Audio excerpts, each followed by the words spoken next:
Can you hum some bars though, please? Should we hum it together, Jerome? Is a duet? Yeah, go ahead, man. Keep going.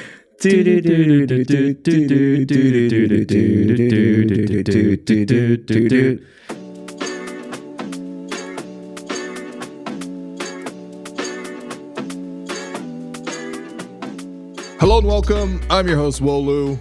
We are live from the Red Bull Studios, and I'm joined by producer and co-host Alex Wong. This is the Hello and Welcome podcast, brought to you by Betway. So we've been away on vacation for the last month, and we're also setting up this new show. And so there haven't been any podcasts. This is the first time in like 8 or 9 years I've gone a whole month without doing a podcast, which says a lot about my life choices. But anyway, we are going to catch up on all the things that we missed. So here are 10 things on what we missed with the Raptors and the rest of the NBA and also WNBA during our time off between my last show and also the first episode of Hello and Welcome. So Alex, what's going on, man? Yeah, what's going on, brother? So should we start with the fact that the Raptors went into the draft lottery? This is how we're starting? This is topic one, yeah. Goodness. This is topic one. Yeah. This was May 12th. I was in my hometown at this point. Like your actual hometown. We should clarify this. On my dad's side, yeah. But okay. I was like very much in the Chinese countryside as I got the news alert that, Raptors losing that pick. And also Atlanta won it somehow. So, yeah, I mean, look, we finished, 25 and 57 on the season. We tanked down the stretch. There was a 15-game losing streak, including one game where the Raptors signed, I believe, what's his name? Malik Williams, I think. Was that his name? What? There was a 10-day guy that we signed off the street. Like, I'm not even kidding. And immediately started him against Rudy Gobert. And I think he went 0 for 7. It's not his fault. He literally just walked in. You're saying he didn't make Rudy Gobert dance? No. I think Rudy Gobert might have been dancing on him, Luka style. And yeah, we lost that game, I think, by 48. It was a franchise record. And not saying that the record is everything, but like, damn, we suffered through a really bad year and we don't have to pick. So yeah, I think during that 15-game losing streak was when Jontay Porter banked in a 3 in the fourth quarter and didn't seem too happy about it as well. Goodness. I think that was also a part of it. This guy was the first guy in NBA history to be unhappy by hitting the over at 5.5. No one's actively rooted against the Raptors in this way. Goodness, man. We literally had people working against us this season. But like you mentioned, the Raptors, this was the season, right? Like they traded Pascal and OG. And towards the end of the season, it was clear they were trying to lose as many games as possible, give themselves the best chance because of the Jakob Poeltl trade last season to keep their top 6 protected pick. And they ended up giving themselves a 45.8% chance going into the lottery, which I guess was decent odds. And it came out after too that because the way the draft lottery works, I don't know if people know. It's like, oh yeah, you get the draft. Know this? No way, man. Yeah, I'm bringing perspective, and ambition to the show. Nice. So they give every team has these like 4 number combinations, like a series of combination. And the Raptors were 1 lottery ball away from potentially getting the first pick. Because the first 3 balls that came out was 6, 10, and 14. Raptors had some combinations that would have completed that sequence. How excited would you have been if the Raptors ended up with the opportunity to draft Alexander Sarr? Yeah, if we won the number 1 pick, I mean, that would have been sick. I think the big takeaway from watching this season, especially now the Raptors pivoted to the rebuild, was like this team needs as much top-end talent as possible. And that's why I was personally hoping for the Raptors to keep their pick and also keep their pick next year. And then after that point, I think it turns into 2 seconds. So you'd have to bite the bullet for 2 years. But I kind of wanted them to do that because I think this team really needed that. I think this is a much maligned draft, but at the same time, there are still prospects at the top that probably will become at least rotation players. I know there's some of the quotes out there where like getting the first pick is like getting Tobias Harris. I mean, come on, man. Like we gotta respect this whole year of like global talent. By the way, if you're putting that quote out there, I feel what draft class has ever been so bad where the number 1 pick is Tobias Harris? You can't be anonymous. I feel like if you're putting a quote like that out there. Okay, what do you want? Lawrence Frank says I'm just Alexander saying, Sarr is Tobias Harris. No, but honestly, I think it would have been best if the Raptors kept the pick. The only silver lining is that at least you don't have to worry worry about for next year. And if the Raptors season goes south and they actually decide to go on a similar path, I'm sure Malik Williams will be available to be signed once again. Once again, I don't know who that man is. This is a Malik Williams slander pod.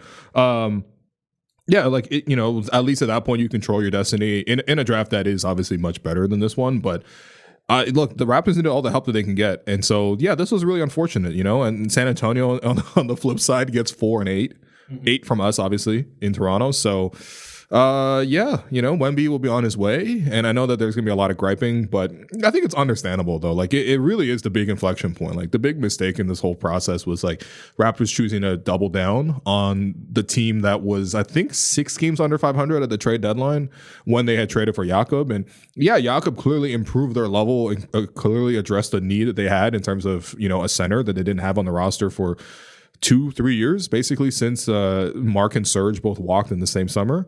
But it wasn't enough to propel them to anything meaningful. And we have seen sort of the short-sightedness of that move.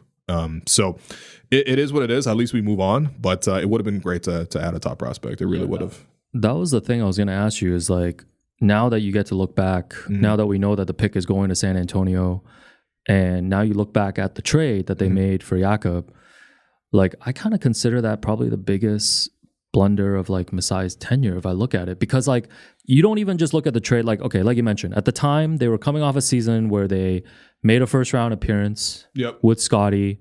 It looked like a very promising. They won 48 games. Won 48. Yeah. Scotty got hurt in the first game of the playoffs. Right, Embiid stepped on his ankle. Right. Embiid annually injures at least one player and one teammate. It's okay. Karmically, he gets injured once per playoffs too, so it's fine. And then the team is feeling good, right? About they've got Fred, they've got Pascal, OG, and Scotty. And then a rotating cast of guys just to play center because they didn't really have a center. Yeah, they got Thad Young that year, which was also another first round pick given to the Spurs. Right, whatever. Right. Like, got Thad Young playing center that year. You got Chris Boucher playing some center that year. OG would play some center. OG playing center. Pascal playing Precious. Ultimately, kind of won out the center job, kind of. But he was coming off the bench. Yeah, I mean, clearly that was a thing that they needed. But I think when you look back on that whole like Vision 6'9" thing, like it's not so much that you can have players who are 6'9" like all playing together. But they just didn't have enough perimeter skills. There was so little shooting on those teams. It was basically like Fred and Gary are the only guys who can really kind of create a shot from the perimeter, and they're not even very strong at doing that. You didn't have like rim protection, obviously, so you had to scramble a lot. Nick Nurse was playing those guys 48, 50 minutes a game. Like, honestly, there was a game where I think Fred played like 55 minutes. Okay. This guy had the double nickel on his back.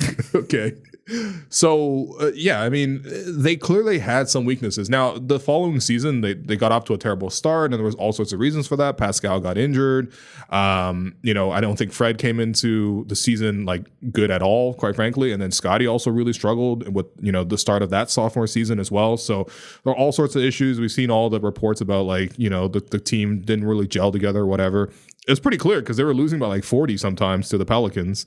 Yeah, Masai had to fly in, right? Masai flew in to Brooklyn, had to sit down with Scotty, all this other stuff. Like it just was a mess. And yet, despite the season being so messy and the Raptors having the opportunity to sell that offseason and during that trade deadline, they decided obviously to double down on Jakob with giving them one last chance. And they got their last chance. The last chance was the playing game against Chicago. That's not even a chance. That's one playing game. The funniest last chance is if you go on like a 4-week like playoff run. The thing is, even if they had won that game, they're still not even in the playoffs.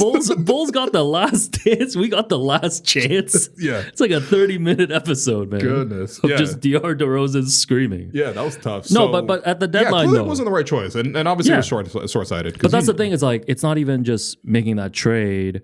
Like, you had a chance, maybe a larger window to trade Fred. Obviously, Fred was heading to free agency. Again, we've talked about what the offers potentially would have been on the table, and then we're killing the vibes of the pod immediately by talking Jakob Poeltl trade, man. This is just like the reality of the team, right? I feel like we need to talk about these things before we can move forward. And like for Pascal and OG too, like maybe there was a larger window to try to trade them. We'll talk about that later too when we bring up Bruce Brown. But anyways, it's like they make this one move for Jakob, and it just trickles down to the point where it just feels like, obviously they're paying for it now without the first round pick. Yeah. And it's just had this trickle down effect of just like where the team is now started with this move, I think. Well, I think, no, that's where I disagree, because I think the original core was already fumbling that 2022-2023 season. And so I think that by the time Jakob came in, Jakob did his job. Jakob's been a really solid Raptor in both stints. But even coming back, he's been really good. He's been the Raptors' only like interior defender. Obviously, he doesn't shoot, whatever, but like he's been a really, really effective player. The Raptors, I think, were like 3-24 without him this season. It's the first time in a while, by the way, Jakob's been missing a lot of time with injuries. He's also been one of the healthier players as well. This is not on Jakob. This is just on the fact that the original group just didn't gel in the way they needed to. Nick Nurse obviously leaving the team at the end of the season was also wild because he somehow I forgot about that because he publicly quit in Philadelphia and then ended up in Philadelphia. But like, yeah, I mean, you probably shouldn't have bought in at that time. So I think this season was a reckoning of the fact that everything needed to change. So Nick leaves, Darko comes in. I think they probably could have done a better job of like handling the Pascal trade situation, considering the fact that you just didn't get that much back for him. Like, you look at what Pascal's doing in the playoffs so far, and whatever, Indiana is not going to beat Boston. But the fact that they're in the conference finals, the fact that like everyone watches Indiana, comes away disgusted. No one's like, wow, look at Indiana. Everyone's like, I can't believe TJ McConnell is carrying this team to this far. But like, still, Pascal's performed really, really well for Indiana as a number 2 option. And he's a player who was always going to be willing to re-sign in Toronto. And it's like, you traded that for 3 first-round picks, which one of them was already flipped into Ochai and Kelly Olynyk. So one of them is already out the door. The other one is going to be the 19th pick, which is going to be the Raptors' only first rounder in this year's draft. And then you also get a future pick in, I think, 2026. Aside from that, you get Bruce Brown and Jordan Nwora, who are obviously neither of them are long-term pieces for the Raptors. Like, you just didn't get enough for that. Now, the OG trade, at least, that you get 2 starters that, you could feel good about in the future. But still, like, they pivoted. And now, like, now we have what we have, and we're trying to rebuild once again. So, yeah, I don't know, man. It was kind of tough seeing the last, like, of the championship guys, try to make a run at it, but they just never got the same support as the previous championship guys. You know what I mean? And, like, obviously Fred and Pascal could have been better for sure, and OG could have been better for sure, and Nick Nurse could have been better for sure. But, like, realistically, that group just wasn't enough, and Jakob was not going to be enough to even get past the Bulls, man. Man said the last chance, man. No, I just look at it too, like you're watching the playoffs, and you think about like some of these teams, like trades that help teams like put them over the top. Like, look at the Celtics, like the Derek White trade, right? Like, I went back, look at the Derek White trade. They basically gave up like a similar package to the Spurs as we did for Jakob. A first round pick, filler salary, and then a swap. There's like a swap in like 2028. Yeah. But you see the way, obviously, once they picked up Derek White, like that piece fit in so well for them. Yeah, he's been awesome. Yeah. I look at the Knicks getting Josh Hart too. Yep. Right? They got him for a top 14 protected first rounder in like 2023. By the way, you don't think the Spurs would have been like, yeah, we're going to hold on to Jakob Poeltl unless you give him top 6 protection? Like, top 6 protection? Like, come on, man. What are we doing here? So it's just that for the Raptors, I mean, there's another universe where they make this Jakob trade, the team stays together, and they're actually building towards something right now with this core group, right? Like, Fred's still here, Pascal's here, OG. Yeah. There is, but that's what Masai was in a way envisioning when he traded for Jakob, right? Yeah. Because he was like, I believe in this group. Was that team ever going to come out the first round? It definitely needed to be tinkered. I mean, we saw them enough times that it wasn't going to work. Yeah. No. But all I'm saying is, like, this was like Masai's perspective at the time. Right. And I know at the season-ending press conference when you were there on behalf of Stephen LeBron Radio. I was there out of the love of the game. Because you were in between jobs. I was, Masai also, like, talked about this too, right? He was like, if I'm wrong, I'm wrong. Like, I think it's basically what he said. Yeah. Like, if that was the mistake at the time, that was a mistake. He said, damn, man, this can't define my tenure. What about that championship? He's like, yo, you guys pressing me harder than when I traded DeMar DeRozan, man. But I think I don't know. Like now they lose the pick. Yeah. And it's unfortunate, but I almost feel like, okay, now you have access to your future picks. Right. You know, it's clear now what you can do with your assets. It's a tough L, but on the bright side, I think it's just like, okay, you get to move on now. You get to move on, have this clean slate. Now, based on the assets that you have, let's see like what you can do. Yeah, so they got the 19th pick. I'm starting the process of watching a lot of YouTube videos. Oh, I see some names here. Yeah. We were just here at the Red Bull Studios on the super big TV. They got like 4 TVs amalgamated into ones on the super big screen. We watching Bobby Clinton, okay, from the Cairns Taipans. You know, you've seen Cairns. You saw them. They came to Toronto. I did, yeah. Yeah. What'd you think of Bobby? I don't know. I'm just here for perspective and ambition, my brother. Goodness. Well, I hope Bobby has some ambition too, because he's 6'9". Can shoot, can dunk. I mean, I liked just watching his warm-ups and stuff like that in Toronto. It's obviously it's a rare chance because you're not typically doing that unless you're like a scout. But you know, I think he's in the mock drafts. I think probably in that 30s range. So if the Raptors can get him at 31, I'll be pretty happy. A lot of the mock drafts have Isaiah Collier from USC, kind of 6'4", 6'5", wingspan kind of guy. Guard, really strong, really crafty at getting downhill, but primarily is a guy who gets downhill, that type of guard. You know, who knows? Maybe we'll see. It's not like USC had a great season, by the way. But then, yeah, I mean, probably the Masai pick of all of this is probably Ulrich Chomchi. Man, that was tough. I'm sorry if I mispronounced that. We're definitely going to need Jeremy Wu to come on to fix this in a few weeks. Jeremy, please come on the show once again. 6'11", 7'4", wingspan, 18 years old. He's the youngest prospect in the draft. He started playing basketball at 13. He's Cameroonian. He's got 16 siblings, which is pretty incredible. Oh, okay. Kind of like that Serge Ibaka story. You know, Serge has like, I think 17 siblings. Yeah. Really athletic, can really move his feet well, even though he's the size of a center, but really light on his feet. And also has some shooting touch. I mean, look, we're talking about obviously a very raw prospect. You would need a lot of time to develop, but just based on the Raptors' draft profile in the past, I think that they've typically gone for these style of players. So who knows? The Raptors' other style of player is they typically, usually at least once per year, take like an older prospect, someone who's had multiple years in college.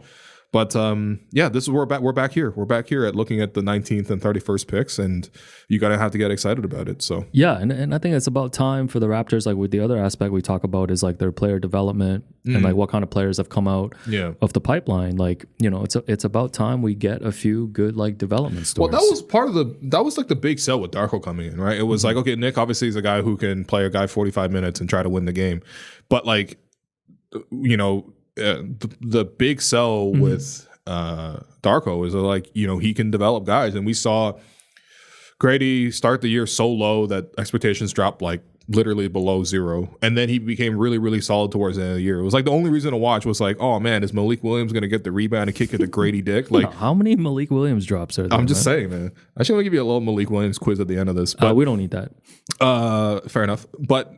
You know, like Grady obviously turned his season around. He talks so much about working with Darko and his staff and the little tips of the trade and stuff like that. So I think he really grew his game. Scotty, most importantly, grew his game from year to year. Even RJ, like I know, like coming here, right, playing in a different role. Like you saw, he was able to develop into a different player. Super efficient. But now it's like with the way the team is at right now, like we need a few of these development stories. Yeah. Like like all jokes aside, I was thinking of Jontay Porter. Like Jontay, was a good. Is that our next story. topic? Jontay Porter. It can be one of the next topics. But like Jontay was one of those guys where you felt like, okay, maybe we have a rotational big off the bench, not like a difference maker, but that was another guy that went through the system and was like, okay, like he could be part of the rotation. But I guess we don't need to talk about that anymore. As the commercials say, every bettor's got to have a system. What? Anyways, that was topic number one. That was topic number one. Yeah. Well, and also number two, because the Jakob Poeltl trade was number two. Yeah, kind of. Yeah. So let's since you mentioned the Pascal Siakam trade as well. Okay. And I think that was kind of in line with what we've been talking about. Yeah. So like you mentioned, the prize return from the Pascal Siakam trade was NBA champion Bruce Brown. Yes. And his contract. So according to Doug Smith, friend of the program of the Star, the Raptors have until June 29th to exercise his $23 million option that he's owed next season. And yeah, he says that there's a sense from a handful of league sources that the Raptors are going to pick up the option and then turn around and deal Bruce Brown pretty quickly rather than wait until next season's trade deadline. So this is after the draft, right? So I suppose you can have a situation where someone picks a guy for you and then they don't. I guess you can sign them and trade, whatever. But like the point is, we'll see. Like it's not exactly like Bruce Brown like lit the world on fire in Toronto. He did say he was injured while he was here, though, right? Okay, that's fine. Honestly, like that actually makes me feel better about the situation because I just didn't feel like he was particularly effective. He didn't seem like he fit in at any point. Yeah, with the team. But although it's a pretty difficult situation when you're playing with a squad like this. No, but look, I think when I'm watching the course of the playoffs, like, could Bruce Brown have played on some of these playoff teams? Right? Like, could he have played on the Knicks? Yeah. I mean, the Nuggets could have used him. The Nuggets, we know for sure, could have used him. You know what I mean? Like, would Bruce Brown play ahead of like Nikhil or who else? I guess Kyle Anderson's. They're playing Lee Kyer off the the bench. Yeah, like I think he could have played a Minnesota's rotation as well. We just saw he was part of a championship team last season, right? Yeah. So this is the sales pitch that you got to go out with. And I think the nice thing is he's only got one more year left on his deal, and then of course you get his like early bird rights. But like his contract's already so high that you're essentially able to re-sign him no matter what. Like it's not like he's going to get a huge raise off of what he's getting. So a team getting him could probably understand that they can get him for multiple years. And I honestly think that Bruce's talents are kind of wasted in Toronto. Like, not to say that, like, I wasn't particularly happy with his performance in Toronto. It didn't feel like he was, like, super bought in. There was, like, certain games where you're like, what are you even doing out there? But it's not even like he played that far from his career norms. Like, he averaged 9.6 points, 4 rebounds, 3 assists. That's his career averages, shooting 48% from the field, right? Not a really particularly high volume or, like, effective three-point shooter, but does a lot of the in-between stuff, rebounds the ball well. You know, is a smart player. I really do believe that. Honestly, you know, cuts really well and all that kind of stuff. So, yeah, I mean, hopefully if the Raptors can get like a first rounder or even a player on the rookie scale contract with some upside, like I'd be pretty happy with that. You know, so like that's a reasonable return for you. That's a reasonable return. Like, will we actually get that? We will see. But yeah, I mean, you know, that you can also take back some bad salary if you want to do that. You know, who knows? I mean, if the Raptors get more assets, I'm open to it. It's not like we're competing next year, but yeah, I mean, this Bruce Brown trade. I mean, damn, how many clicks are you getting with the Bruce Brown trade in the YouTube banner? There's no way, man. We're about to find out. Don't put it in the banner, please. It's no, this is like the Raptors like bootleg version of like, you know, when the Blazers made the Dame trade and then they got Drew Holiday and everybody's like, oh, like don't, you know, Joe Cronin's a genius because he's getting a 2-for-1 trade because he's gonna now flip Drew Holiday into a second trade. Who has ever said the phrase Joe Cronin is a genius, man? But instead, our second part of this deal is flipping Bruce Brown, which doesn't sound like we're gonna get like a huge, like significant, like exciting return. No, you're gonna get an asset or two like this, like you mentioned, and then that will close the books on the Pascal trade. Yeah, well, yeah. I mean, listen, it's not the most exciting trade that you made. This Pascal trade was tough, man. By the way, when you watch Indiana, were you not like, damn, there's not some way you could have gotten Andrew Nembhard out there? Because I would have loved to have like even a backcourt like of Nembhard Isaiah and Quigley. Jackson. Okay. You don't want him? He's fine. What do you like about him? I don't know, man. It's like I'm just here for perspective. Goodness.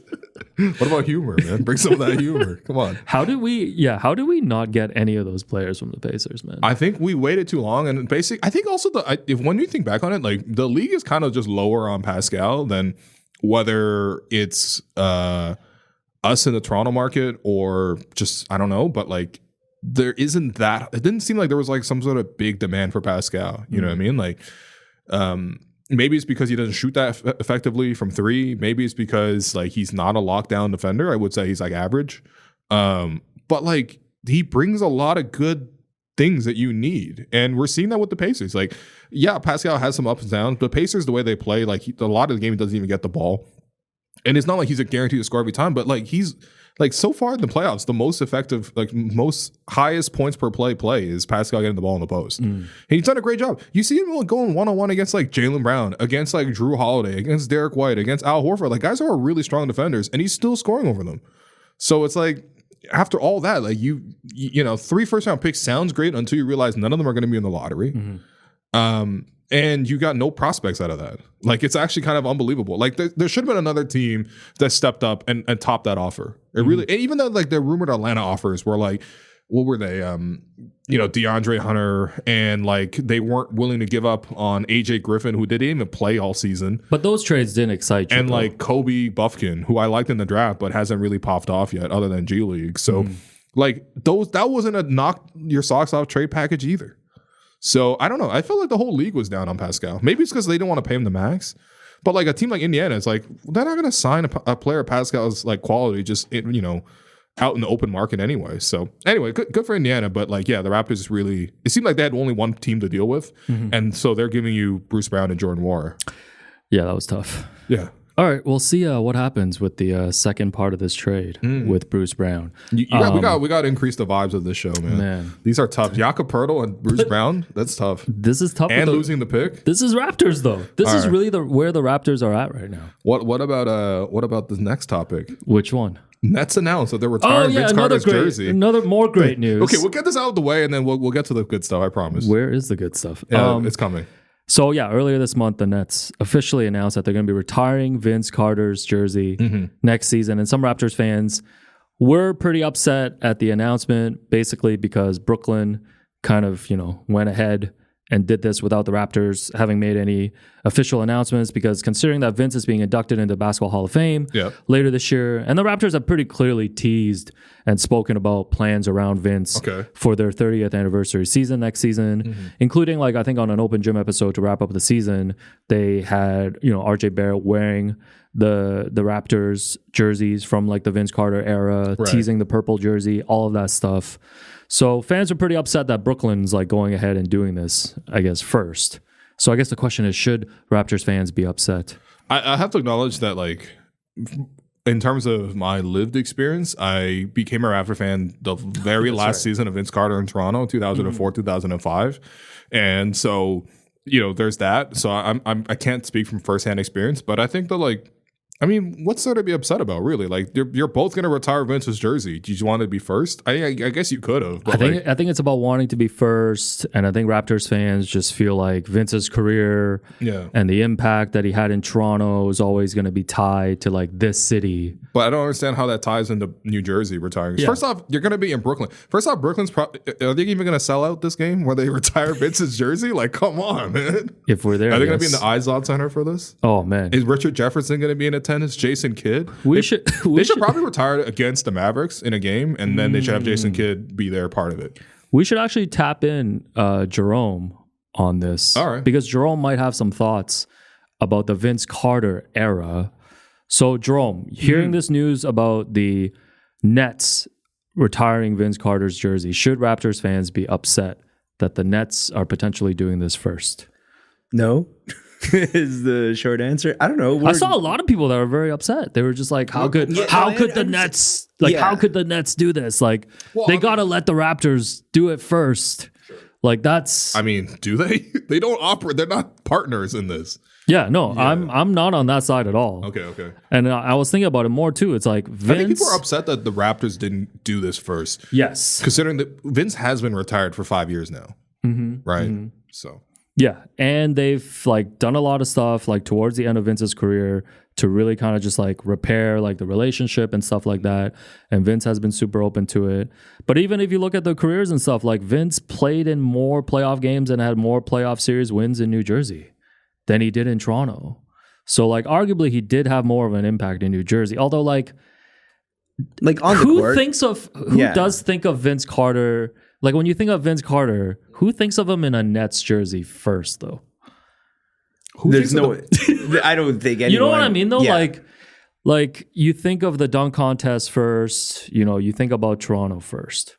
That would be my only other argument. But in terms of just the Nets wanting to retire his jersey, go ahead, man. Hot take. No one thinks about the New Jersey Nets, period, man. You thinking about Kerry Kittles? No, who are you thinking about, man? Sean Livingston? No, it's true. Yeah, no, it seems, like you said, Alex, everything seems to be pointing we're probably going to see 2 jersey retirements next season, and maybe we beat them to the punch of doing it earlier in the season. Maybe that's our way back in, but they put out a video first. It's not the end of the world. Yeah, here's the thing. The real test of this will be how Vince reacts to both moments. And then I just know that, depending on the reception from the Toronto crowd, which I think will be very positive, especially at this point, especially having all that he's gone through here in Toronto,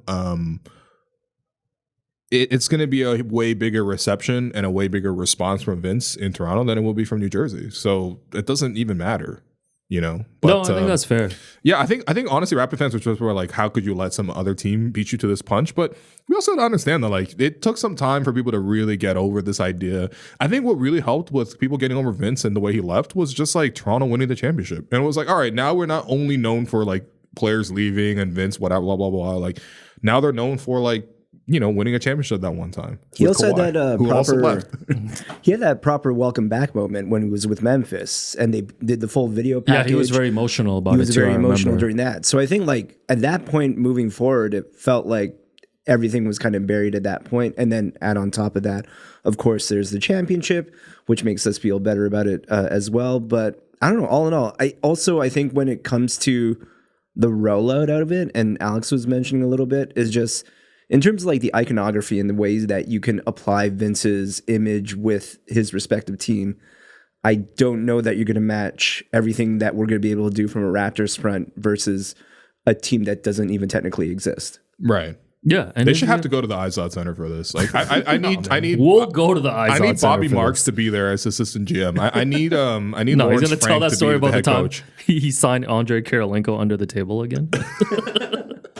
Goodness, That's his LeBron staring at the 3-point line move. No, but the jersey retirement stuff does get people very riled up. And I think too, like to you guys' points, for if you assume the Raptors like are not going to be like crazy competitive next year, going to be rebuilding and stuff, I think this leads to like a next topic too, is like, you know, we've joked about this in this segment too. Like there's not a lot of excitement right now, like around the Raptors and stuff. Like the Vince Carter celebrations, the stuff that they're doing around the 30th anniversary. I know that has nothing to do with like wins and losses on the court and stuff, but like they gotta like really nail that stuff next season, just for like from a fan excitement standpoint. Yeah, I think it's awesome that the Raptors franchise is going to be turning 30.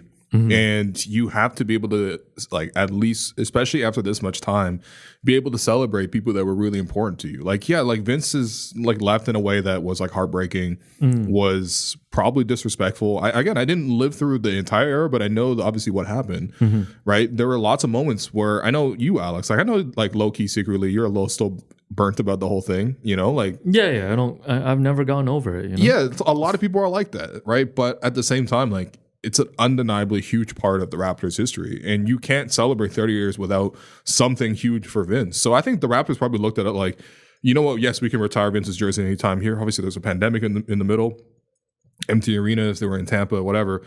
But like, your 30th anniversary is a good time to honor Vince in that special way, and it'll probably be the biggest thing that they do as part of this 30-year anniversary thing.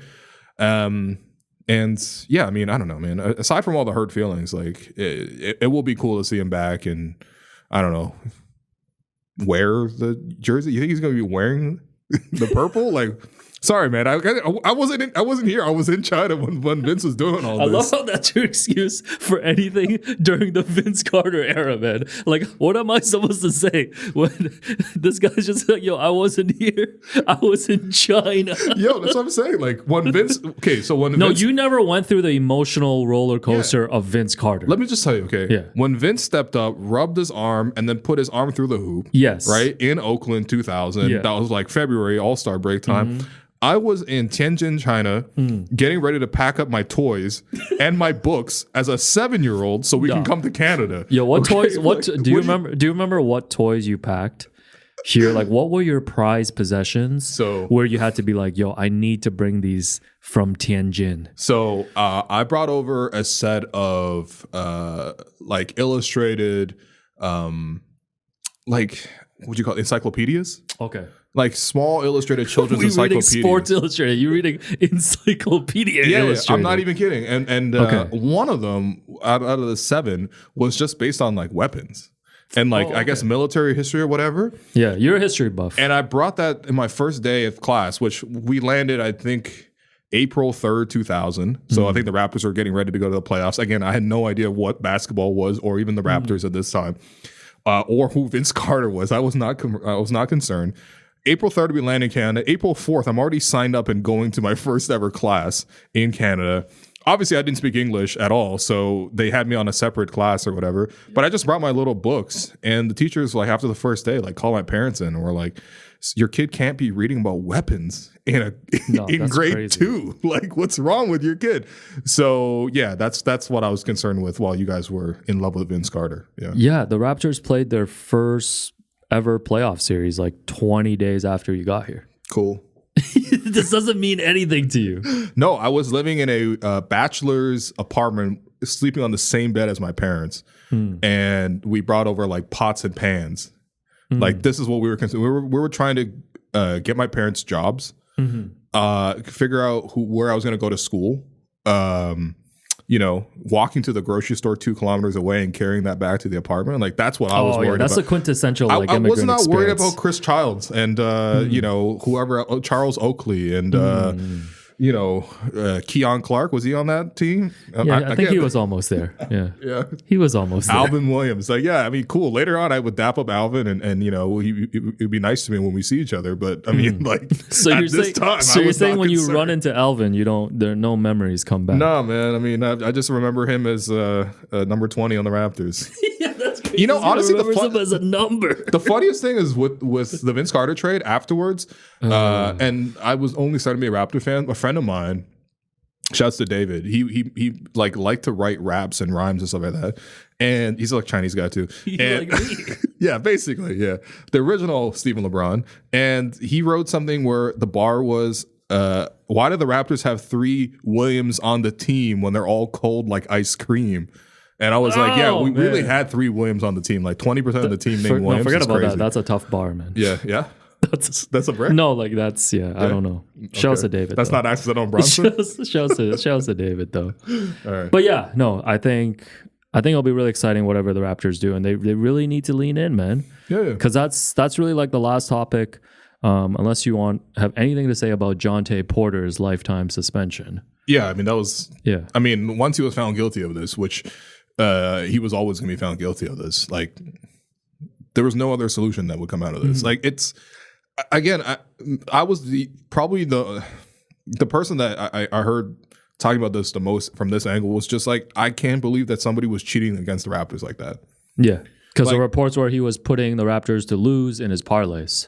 I'm just saying, like, there was no possible way he was going to come back to the team and they were going to accept him and just roll on, right? Even if he wasn't suspended for life or whatever. You had a situation where the Raptors were super banged up.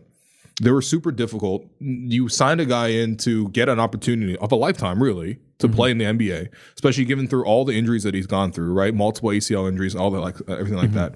Gets a chance to finally play in the NBA. This is during a time where Jakob Poeltl went down. The Raptors really needed him. They were still trying to win at that time. And you had a guy who was like literally tanking his own performances, withholding his own performances from the Raptors. Like putting aside the betting aspect, which is obviously massive, and we could talk about that as well. We have done that in the past. But like for me as a Raptor supporter, I'm just saying that like nothing is weaker to me than the fact that you just withheld your performance from the team. So for me, it was like you were never going to be able to walk back in the locker room after being found guilty of that. They're not just be like, oh yeah, you know what, that's cool. Like we're trust you. We're going to roll with you. Now we're going to go into a playoff series with you. Like no. So it's really unfortunate. The other obviously conversation to be had is just like, how can you avoid this from happening? Because you see it across all sports now. Right? You see it, for example, in soccer. Right? There's players who are essentially like taking yellow cards and sort of manipulating bets that way too, or at least that's sort of accusations. Like the leagues across the world have to find a better way because sportsbooks are a permanent fixture with sports, and it just has to be that case sort of across the world, and that's momentum that everything's moving towards. But at the same time, you need to maintain your integrity as a sport. And something small as Jontay Porter, fine, whatever. Like, were anybody really watching the 25 and 57 Raptors? You know what I mean? Like, where was anybody? First off, what kind of scheme is this where people are betting on Jontay Porter? I mean, like, there's not exactly Ocean's 11, okay? I'm just saying that much, okay? It's such a stupid scheme. But on top of all that, like, you need to maintain your integrity because if it came out at a bigger level on more consequential games, people already, you see as a casual conversation around the NBA, it's like, well, the officiating might favor this way or that way, whatever. That could just be a little saltiness, whatever. But like, you just don't want to see any more instances of this. And as Adam Silver, like, he had to put his foot down on something like this. And I do hope that, like, for Jontay, he finds a different way to continue his life. And he's very young. And whether he had a gambling addiction or not, like, hope he gets the help that he needs. That's a serious thing. But also at the same time, like, he did something very serious that should come with big consequences. So it's just like, for me, in terms of all the bad things that happened with the Raptors this year, like the fact that Jontay happened as a member of the Raptors is just tops the cake, man, on a really terrible season. Yeah. So just to recap what we've talked about in this segment, the Raptors lost their pick. Yeah. They did terrible in the Pascal trade. Well, we knew that at that time. Yeah. They lost a player to gambling.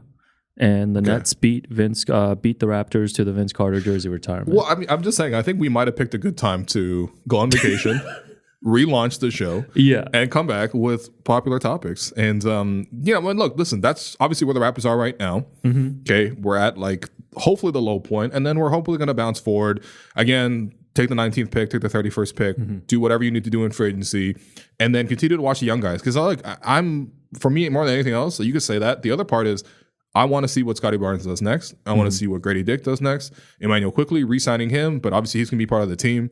RJ Barrett, that's a good team in terms of just like young guys on the way up, right? Are they going to win collectively right now? That's to be determined, but yeah, the situation is what it is. But we also have some more positive news after this break. Yeah, when we come back, we got some WNBA stuff. Yep. Inside the NBA. And then Stephen A. Smith Pokemon crossover questions. Yeah, that's a great teaser. So this has been the Hello and Welcome podcast presented by Betway.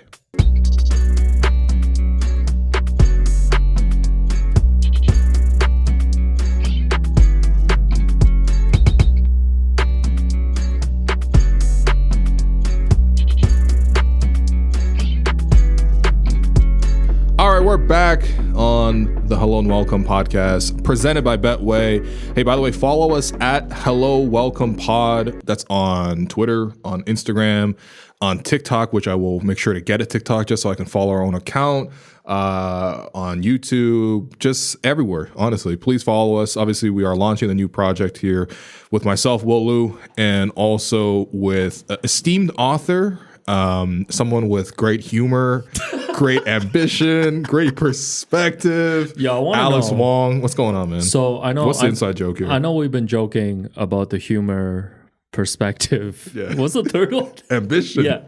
So this was in the press release that some people might have seen now. Sure. Yeah. For the new show. So take me through how you came up with those 3 words to describe me. Yeah.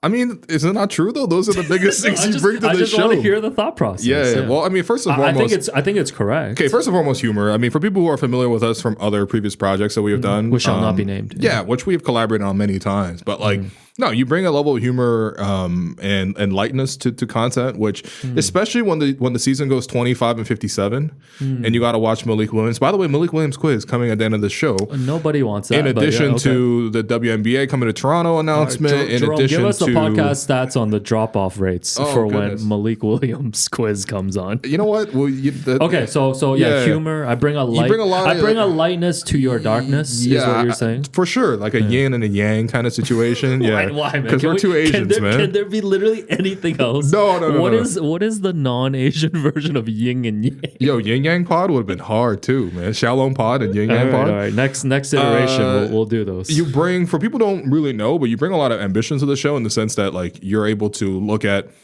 okay, we can try to reach for these guests, or we can tackle these topics that like maybe I'm like, well, is that a little bit out of reach for us? And you're like, nah, like we can actually, go and get these things done. That's part of your job as a producer, part of Jerome's job as a producer, to be able to see that.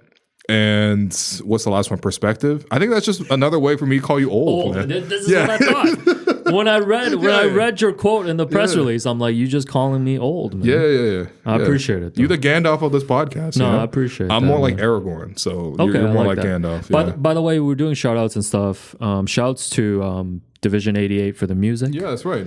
What do you think of the intro? Let us know about the intro, outro music. I think it's really energetic. I think it brings like a good vibe. I'm a fan. To a pod where we discuss Jakob Poeltl.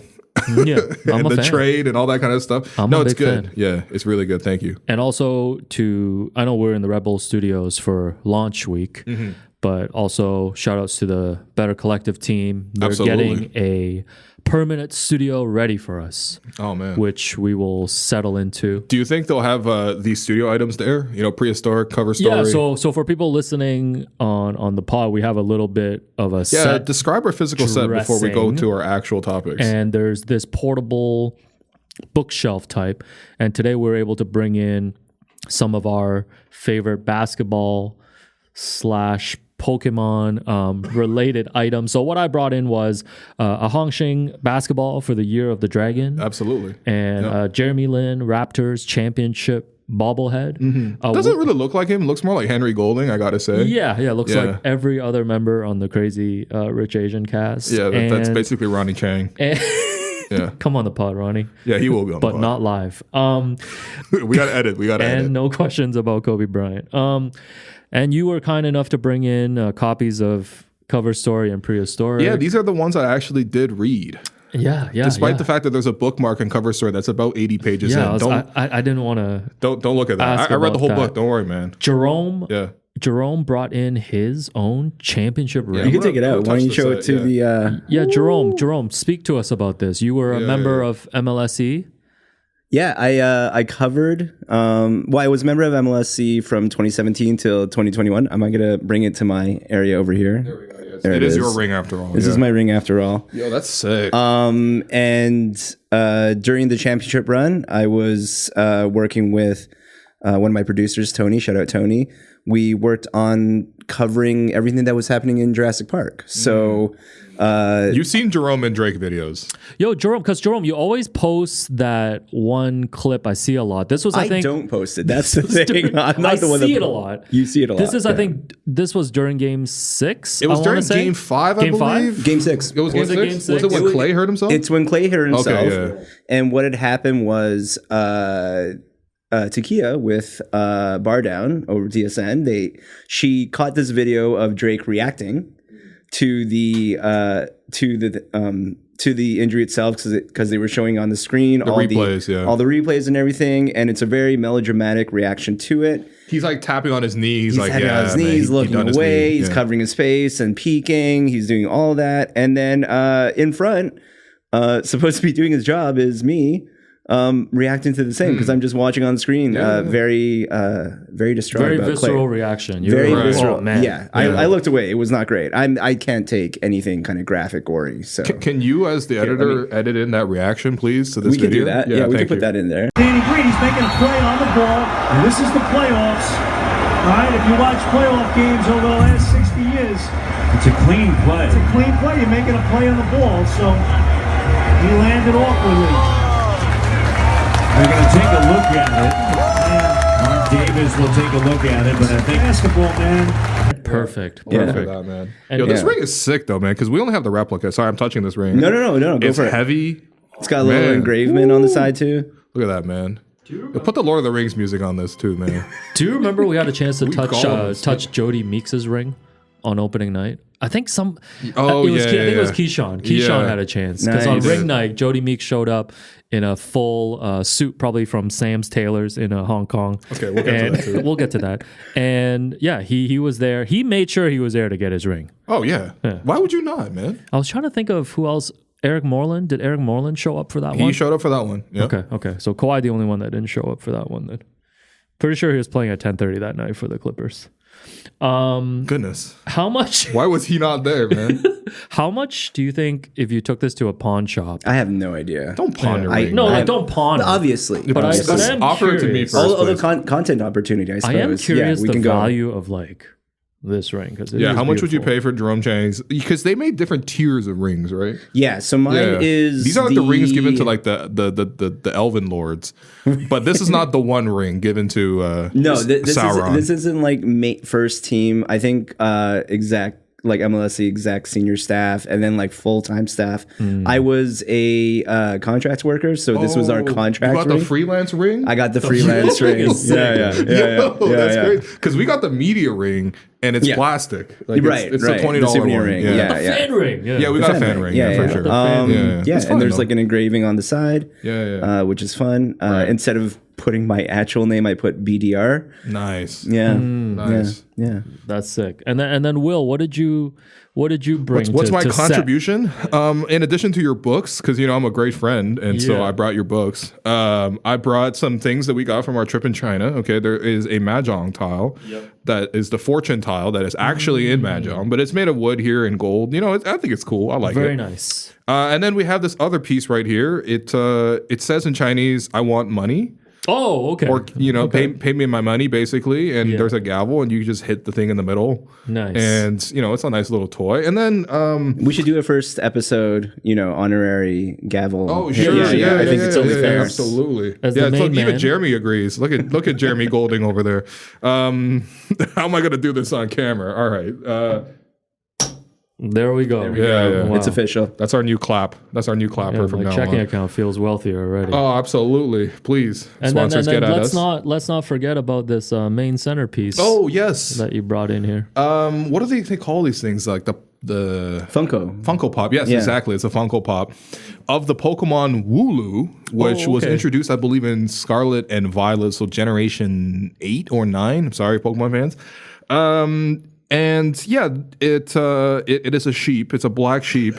And the reason I bought it is because I realized that the name kind of sounds like my name if like an infant said it, like Will-Loo, but like so it's like Wooloo. Okay. Yeah. So, like that's the only reason. Also, I love Pokemon, but we'll get to more Pokemon content later on in this episode. But yeah, this is our set so far.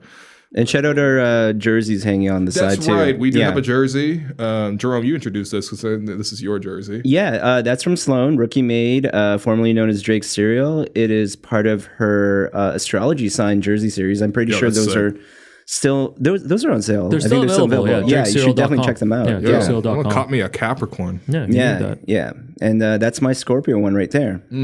And Will, you have a Well, this is 905 actually, there? I think this is Jerome's Oh, this jersey is as Jerome's well. as Because well. I wear mine at every ball run. As Jerome right. knows. That's right. It's too That's sweaty right. to bring on set, quite frankly.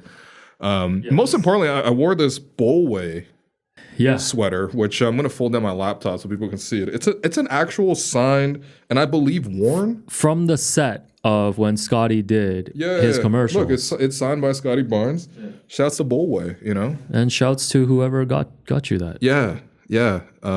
Josh and Vintage. There we go. You forgot already? No, I know. I knew who it was. Shout out Josh I just and didn't know if I should Vintage We credit you or Trust. not. No. Because Alex did, for the I record, don't- he did turn this one down. Please and don't. That's why Please I don't got ever it. give me any credit. Yeah. Okay, all right.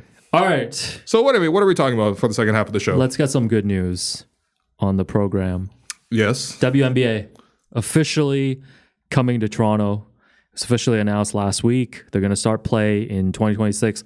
Shouts to a friend of the program who will likely be joining us next week, Shireen Ahmed at CBC. Like she had broken the news a while ago. So Larry Tenenbaum and the Kilmer Sports Ventures Group is buying the team for $115 million. That's the purchase price. Teresa Resch, who spent like the past decade with the Raptors front office, is the president of this new WNBA team. They're going to be playing their home games at Coca-Cola Coliseum. And they're going to build a state-of-the-art practice facility as well. And I think in the meantime, they're partnering with U of T to practice at the Goldring Center. Yeah. Awesome Site venue. of the prehistoric book launch. Yeah. Yeah, honestly, and it's also side of the CCYA Celebrity Classic game. That's right. Yeah, Yeah. No, it's an awesome facility. Obviously, it's a place that we've gone to a ton as well to watch the U of T, both men's and women's team play there as well. First off, it's just fantastic news. Like when we first heard that WNBA was looking to expand, obviously Toronto was high up on the list considering Toronto was getting the exhibition game, and we were there for that. Once again, Alex was the first person to know that Serge Ibaka was going to be there courtside. Okay, Wange bomb that he didn't even release. But in any case, the atmosphere was awesome. The momentum was there, and then all of a sudden, we saw the sort of deal fall apart. The reporting around the deal was that not all members of MLSE, I think in this case specifically Rogers, wasn't as sold on the business case, wasn't able to decide on what venue, all that kind of stuff, and it just I think it just came up where it lost the momentum. But of course, Toronto was still always going to be here, be strong as a market, and we obviously had other potential suitors. In this case, Larry, who was going to be originally part of the sales group, was able to just do this on his own, take on this project on its own. And yeah, I mean, I think that it's something that is going to be great for the city of Toronto. We get more basketball to watch. I think it's great news for not just women, but in particular, I think it's great news for women sports fans to be able to, have a WNBA franchise of their own, get all the WNBA stars coming to Toronto on a frequent basis. We're seeing obviously so much, especially in this rookie class, bring a lot more visibility to the league as a whole. But I mean, it's now being broadcast on more places that it's easier to find. Yes, you should buy League Pass. Yes, it's really cheap, but it's also just on regular cable and you flip it on all the time. I mean, what are your options to watch in the summertime? Let's be real. You can be watching the Blue Jays, who are the most depressing team in baseball. No, come on, man. Are you going to be watching City Connect jerseys coming soon, man. Yeah, the NHL playoffs coming up. I mean, come on, are you really that tapped in? I think for me, there were already lots of games this year where after the NBA playoffs are done, obviously there's only 1 or 2 games on. I'm immediately flipping the channel and catching up what's going on with the W. So I think it's exciting. It's bringing more energy to Toronto. It's clearly something that, the league as a whole is making much more money. And there's going to be lots of opportunities. Obviously, selfishly here in the media, we're always thinking about how the media is going to be able to do this. And, we have a strong media economy already. It's going to give a lot more opportunities for other media to cover it as well. And of course, it's a great place for a lot of Canadian athletes to be able to play at home as well. I would love to see some of the existing Canadian talent in the W, come home and play back home. But also we're seeing you look at the NCAA, the women's side has been more popular than the men's side for a couple years running now. And even with Caitlin Clark obviously now joining Indiana and losing every game, even though they play every single night apparently, because I've seen at least 7 games of theirs in the last week. But even with her coming obviously to the pros, there's still more and more talent coming up through the pipeline that people are excited to watch. I'm sure people are already going to try to get Juju to come to Toronto at this point. We'll see sort of how all the draft stuff works out. But yeah, I'm just really excited. It's something that we're going to get to watch in the summertime. It's something that's going to be good for the city as a whole. And yeah, I'm excited to see how it all rolls out. But I'm more than anything else, I'm really happy that this whole project was able to be salvaged and brought to the city because I think we deserve it. Yeah, like you mentioned, I think there was a lot of disappointment, when it felt like that the deal had fallen through and Toronto was not going to be a part of this. And shouts to our guy LT, Larry Tenenbaum, coming through and getting this done. But I think too, you think about the PWHL, that launched this season. I know there's a lot of excitement here in Toronto and across Canada too. You saw the sold out arenas, and even thinking about lower levels too. I know we've talked to Fatria before about her Muslim women's basketball league that she organizes and stuff. I think the more of these opportunities that open up, it just helps with just participation too, right? We think about the type of fans that we saw at the WNBA preseason game that was here in Toronto. It was a lot of families, younger girls that were there, and for them to see role models on the court in that way, it'll encourage more participation. Like you mentioned, teams and specific players that they can follow now. This is huge. I think this is huge just for basketball in Canada. We talk so much all the time about all the excitement around the Olympics this summer for the men's and women's teams, but now to have a team here in Toronto and to be able to expand on that, now you continue to build on just the legacy of just basketball here in Toronto and across Canada. So super exciting, man. And it looks based on the announcement that they will be playing games not just in Toronto but in Montreal. Vancouver was mentioned as well. Right. So it'll be kind of a Canada's feel kind of team, which to me, I mean, selfishly as a Torontonian, I'm what do you mean? It's Toronto's team.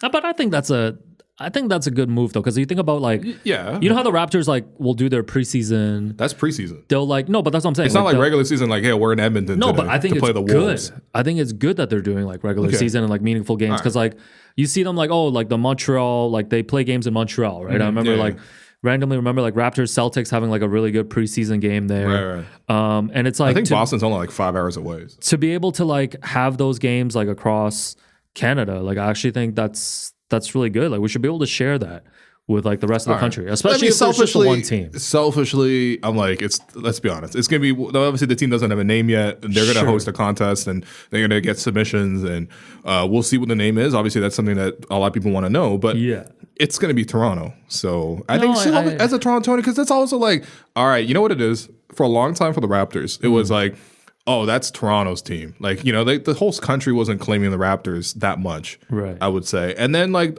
championship year comes around, everyone's going to have a little, like, you know, Jurassic Park watch party. And listen, I know we have a lot of fans across the country that are very passionate about basketball who follow the show, and they're probably like, well, I can't believe you're betraying Corner Brook, Newfoundland like You're this. a gatekeeper right now, bro. No, but, listen, like, Toronto held it down for a very, very long time. Yeah. You know what I mean? And I know for the rest of Canada, I didn't know you had such ties to Toronto. Oh, I'm loyal to Toronto. I thought Ever since I landed here, I've been here. You know what I mean? So man. no, but I think it's really cool, and I think we have the market for it. I think we have the sponsors for it. Yep. And it's just another thing that we get to watch in the summertime. Yeah. Because it's not going to be the 23 and 29 Toronto Blue You Jays. stop slandering the Jays, man.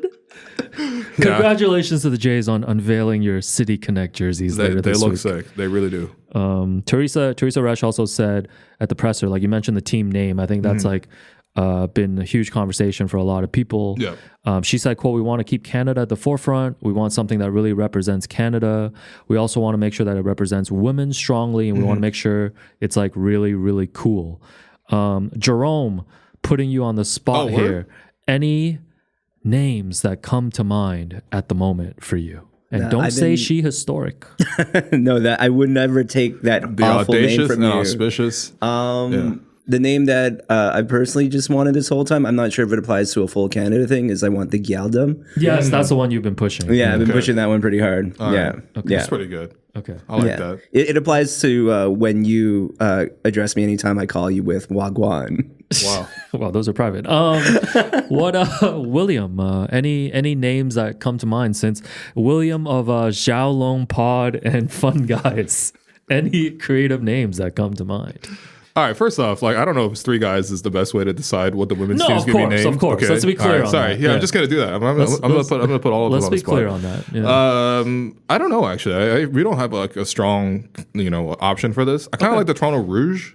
Rouge. Yeah. Okay. It's got a Canadian tie. It's obviously a French word. Yeah. But everyone obviously knows what rouge means. The red, Canadian. I hadn't thought about that. That's my leaderboard right now. I don't mind it, actually. Yeah, Toronto Rouge. I like there you that. go. But I also thought about it. So like the NHL, I think I saw someone point out the fact that the NHL is hilarious because there's 7 Canadian teams and 2 of them basically just are Canadians. Canadian, yeah. It's the Canucks and the Canadiens. Yeah. So please don't make it like the Toronto Canadiens or whatever. Actually, that would sound terrible, but It'll be fun though if they do obviously go through. It looks like they're going to go through like some kind of like naming contest, and like voting and all that stuff. Well, I mean, you as somebody who covered the delivery and the unveiling of the Raptors coming to Toronto in your book Prehistoric, which is beside your head. She Historic will be next. Wow, I can't wait to read that from Shireen. But like, yeah, I mean, like, take us through like the naming process of like how that happened for the Raptors. How did the Raptors become the Raptors? Yeah, I mean, they went through. First of all, they went through themselves, like worked with like marketing research groups to come up with like different names that they wanted. Right. And they realized that like they didn't want inanimate objects. So like like Miami Heat, like Orlando Magic, like they didn't want those. Like they wanted like something that was like an animal. So then like scorpions and all these different ones were being considered. Yeah. But then like I think they always leaned towards the Raptors because at the time, like I think a lot of people know like Jurassic Park was like a huge movie. Right. And John Bitov Jr., shouts to my guy JBJ, was his son, I think was like 5-6 years old at the time, was like a huge Jurassic Park fan. And like actually made the suggestion of like, oh, Raptors would be cool. Right. So they still took it to a naming contest. Yeah. And the Raptors did end up winning. Okay. I think Dragons was one of the top 3. Sure. But Raptors ended up winning, and they went with the Raptors. But it's like at the time they wanted a name that was like different, right? Like that wasn't like he didn't want anything that was like Maple Leafs or like Blue Jays. Like he wanted something that like stood out a bit from like the Toronto landscape. So I feel like this approach is going to be a little different, especially if Teresa's talking about wanting something that really like hits and represents like Canada, right? Because like Yeah, if you're thinking about something that represents Canada, like I'm not like it's not that it limits you, but you do need something that like Right. has to reflect that. But like you mentioned, like just don't be the Canucks, you know. Don't be the Canucks. Just listen. Don't be the Canucks. Don't be the Canadian. Like you know, it's but just I think not with any name, like it's not hidden. there's gonna be people that really like it's gonna be polarizing no matter what. It's really hard to find a team name Sure. where everyone's like, oh yeah, like that's the one. Right. It's hard, man. No, you're right. It does make me think that like if the Raptors came into expansion like later on, like if it expanded in like 2002, would they be called like the Toronto Rings or something for Lord of the Rings? The Toronto Golems, you know, or like even later, The like, ACC would have been like Middle Earth. the like Toronto Hogwarts. Like, what do you want, man? No, Toronto but I think, Potters. I think Jurassic Park was like a very like I don't know, like it just happened at that time, Right. And the Raptor name like did sound like good. It is cool that we're able to like take a lot of because I see that point about like naming it after something like animate because then you can like the Raptor is such a great logo to go off of, which is also why it's disappointing that like it's been simplified down to a chevron this whole time. It's like what happened to like the Raptor because like whether there was like the Raptor logo with like the ball and the claws on top like the Chris Bosh era logo, or obviously the original logo is one of the most revered like just sporting logos of all time. Like it was such a creative thing to be able to bounce off of that original idea. And again, I don't know how we ended up with just chevrons. No, but this is a joke because like the Brooklyn Nets got an accente goo as our logo, man. But this is a joke. Like the Brooklyn Nets have their like I guess their basketball, right? And somehow everybody now is like morphing towards just having like a basketball. Like the Raptors in that way too. Oh, the Brooklyn Nets being a basketball is so funny, man. It's the Nets and they're playing the logo's a basketball with a B in it. Like okay, no, but I get what you mean. But I think it goes back to our first segment conversation about like 30th anniversary too. It's like, man, let's tap back in to when the logos and the designs were really fun. You know what I mean? I agree. Yeah. Like so, but yeah, we'll have plenty of time to talk about this. But this is super exciting news. No, it's great news, honestly. I finally have something to do in the summertime. Instead of going to Montreal every weekend. I think it's also so cool that, like, again, like you're seeing a continuation and expansion of basketball across the country. Like the CEBL coming in and continue to add and expand and be a profitable league and everything like that. Like, that is also really cool to see. And we need Crown League back. I would love to see Crown League back in some sort of capacity. I know Jerome a Crown League fan too. Oh, yeah. Yo, think about the players we saw there. I remember, didn't Dylan Brooks would just pull up and play. Kelly Olynyk. Bro, I saw him shut Kelly down Pascal Olynyk. Siakam in 2016. Yeah. You know what I mean? Like, DeLon Wright was in those games. Those are like events like in the city. Like people wanted to come out and watch that stuff. Yeah, Brady Heslip in those games. You know? Oh, yeah. Canadian, two guys gassing up the Canadian Matt Thomas. Why you guys? I never seen Brady Heslip miss. Man. Can't even get a JJ Redick. You gotta be Matt Thomas. Come on, man. Yeah. No, it would be cool. I think it just goes to show like there's a lot more corporate support behind basketball in Canada. I think they kind of realize that like we don't have to put all our sporting advertising dollars into hockey, into baseball in the summertime. You're gonna slander the Jays again. No, it's fine, man. If you like watching, like watching Inter Kalefa, you know, like go ahead. Like, no, man, what? Go ahead. No one's judging you, man. I haven't seen one Jays game this year. I'm not kidding you. Yo, come on, man. Leave Connor? my boys alone, man. Anyway, my point is that like, yeah, you're seeing a lot more of that support. So I mean, even on a very much smaller scale like us, like even being able to like see even media corporations like put money towards like basketball content, like it just adds to the pile overall. But this is huge. I'm totally news. with Really you. Like is. there's just more to invest in basketball. Like there's fan bases here across different levels. Like forget about just the NBA. You know what I mean? Like there's just like at these local levels, like even CBL, like even we went to games at U of T. Like I had great time like watching like the university level. This guy watching OUA hoops, man. Yo, I'm an OUA stan. Yeah. No, I'm not even kidding. It was actually but good great. basketball is good basketball. Absolutely. And that's the thing. So anyways, back to bad news again. What a depressing first episode. Not a lot of good news, boys. Yeah, all right. So this has been like the biggest sports media storyline during these NBA playoffs. Wait, it's not Hello and Welcome Pod? I hope it is. I hope it is. Follow us on all socials. Hello Welcome Pod. Shouts to TNN. Shouts to TNN. Shouts to Better Collective. So it looks like inside the NBA and TNT's coverage of the NBA is going to be done after next season, because it's been reported by Sports Business Journal that NBC is closing in on securing the NBA's quote unquote B package, because ESPN has the A package, which includes the NBA Finals. Oh yeah, they got that etc. WNBA. So They got that looks like pandemic? NBC is swooping in to pay 2.2. This got to be billions. It's billion, yeah. They're paying 2.6 billion for the NBA's B package. Essentially, they'll be replacing TNT, and it looks like Amazon is going to come in as well.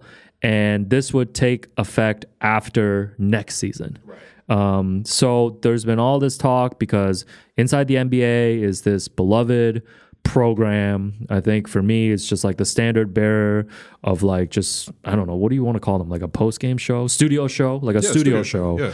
And yeah, there's just, people are very upset that this might be it for, Ernie, Charles, Kenny, Shaq, I guess sometimes Draymond when he's invited on there too. But yeah, this is, I don't know, man, this is a big thing. End of Inside the NBA, man. I feel really bad because, as something that Charles pointed out, I watched his interview on the Dan Patrick Show. Shouts to DP. Yeah. Sure, yeah. Okay.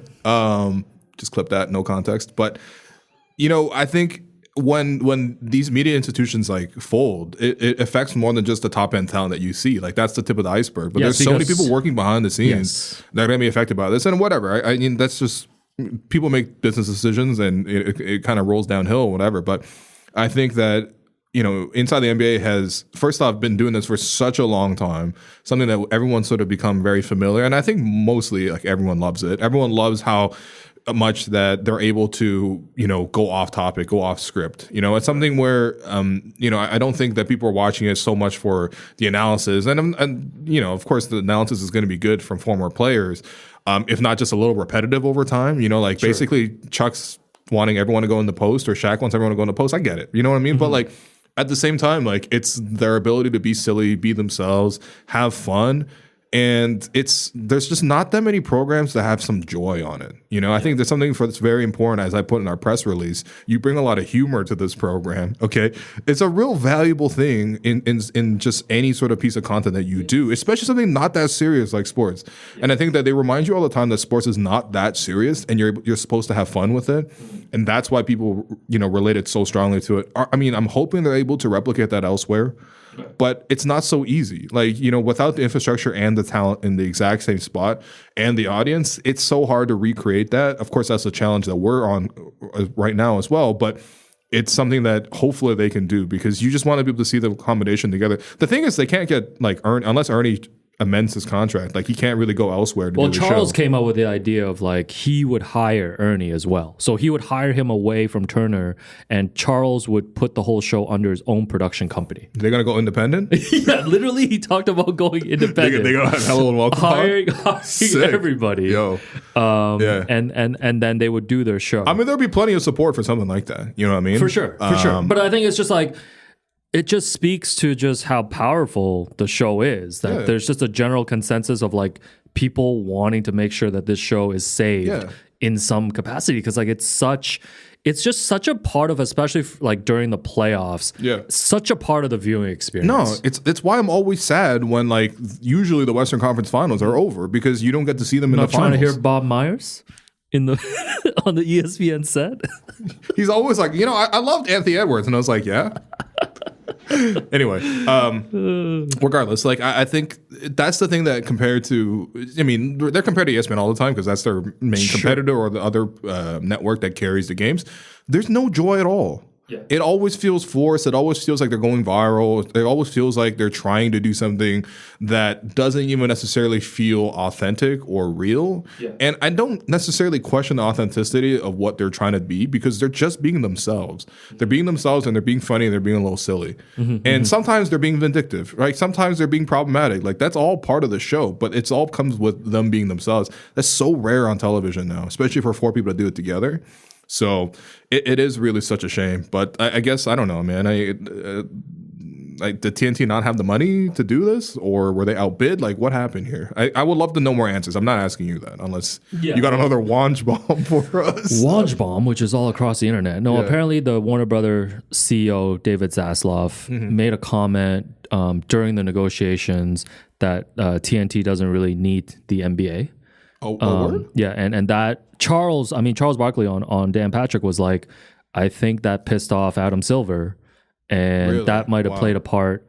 But also, have you seen the programs that come on before Inside the NBA? Like, goodness, what are they going to be running? Young Sheldon? Not even that. But the price tag, I don't know, man. I don't know the financials, but like, it's going to get real expensive for this TV deal, because you're seeing now, based on the new TV deals, guys are going to start making 80 to 90 million a year. Yeah. Like, I think it was reported that like Shea on his next contract is going to be making around 80. Right. I think Wemby is going to be when he's up for his extension is going to be making like 90 million a year. I think Wemby by career's end will make more than $1 billion in career earnings. Yeah, that's wild. Yeah.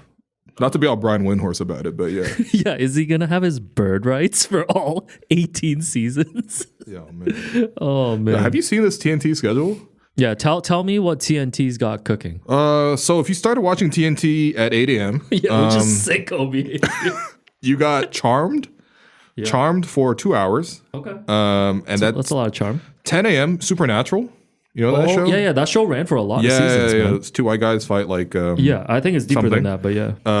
Supernatural again at 11. Okay. 12. Supernatural season 2. I mean, honestly, if you're showing this much Supernatural, you probably are on season 2. Yeah. The Expendables at 1 p.m.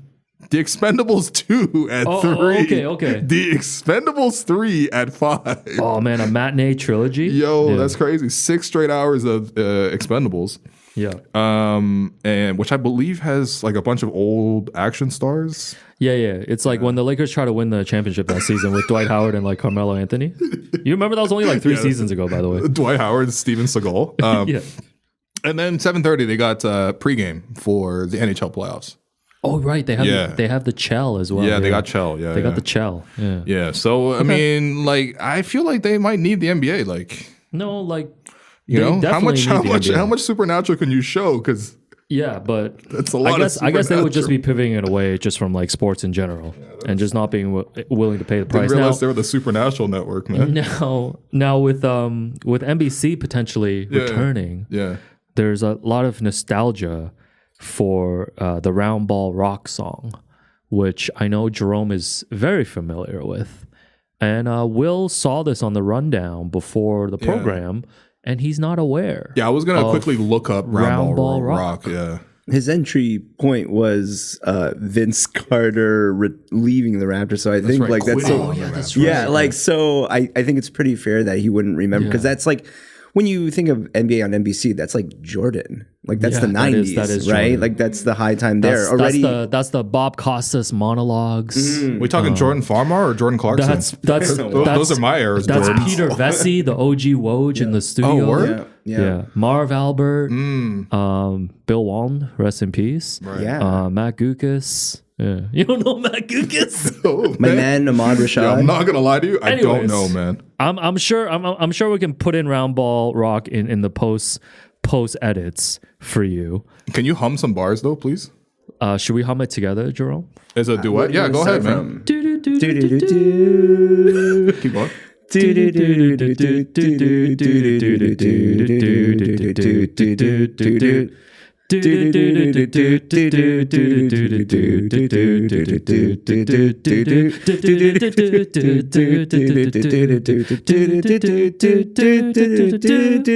No?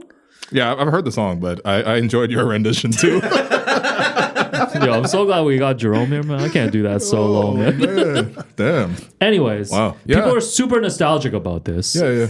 And I'm just like, okay, like it's going to be cool the first time hearing that. Yeah. But then if it cuts to like Bob Myers, like not that exciting. You know what I mean? Right. Like, is a theme song going to get you all nostalgic every time? I feel like it's going to hit once. I'm hoping NBC goes for a more TNT style coverage than ESPN style coverage. But it has to be the actual inside the NBA guys. Because if you try to be inside the NBA, it's also not going to work. Because my other question is like, are there guys right now, like outside of the inside the NBA crew, which you're like, oh, if I put a couple of these guys together, this would be a really cool show that I want to listen to. Yeah, I think if you put Alex Wong and Lo Lu and Jerome Chang together, Not Chandler Parsons, Shams. Oh, the run it back. Yeah, that's tough.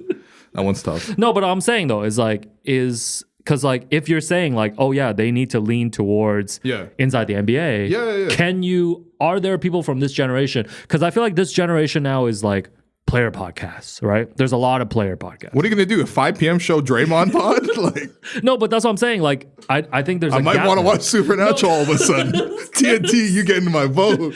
Because I'm pouring honey on Supernatural. Because once upon a time, like Charles, Kenny, and then Shaq that's also on TNT.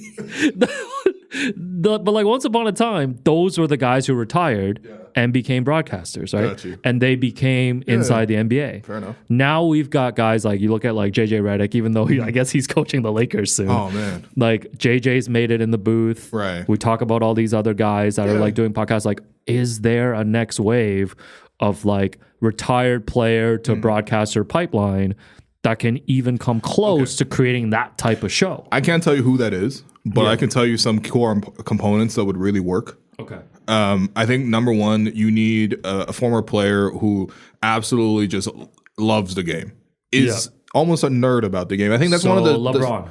Like one of the. I mean, if you get LeBron on the show, I think you were going to be watching that over Supernatural. Sorry, Supernatural. I'm pouring the honey off of you now. 15 seasons, man. Yeah, that's fine, man. LeBron, year 20. 21. Yeah. You know what's Supernatural? LeBron's career. Okay, they got to investigate that. But LeBron's got more seasons than Grey's Anatomy, man. That's crazy.